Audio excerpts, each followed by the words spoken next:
വായിച്ചപ്പോ അവർക്കൊക്കെ തോന്നിയ അവരുടെ ചിന്തയാണ് അവർ എഴുതിയത്, അല്ലേ? അപ്പൊ മോളിത് വായിക്കുമ്പോ ഇത് മോളെ കുറിച്ചാണ് വായിക്കുന്നത്. അപ്പോ ഐ ആം എന്ന് ചേർത്ത് ഈ വേർഡ്സ് വായിക്കണം. ഒന്ന് വായിക്കാം ഒച്ചത്തില്. Ready?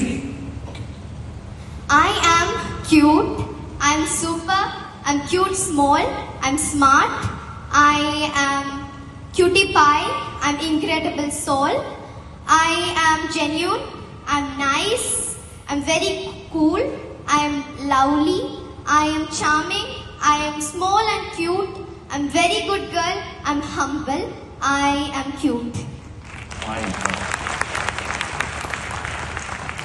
How do you feel, മോളെ, when മോളുടെ ചുറ്റുമുള്ള മോളെ അറിയാത്ത കുറെ മനുഷ്യരെ മോളെ കുറിച്ചിട്ടുള്ള തോന്നൽ ഇങ്ങനെ എഴുതി തന്നപ്പോ how do you feel?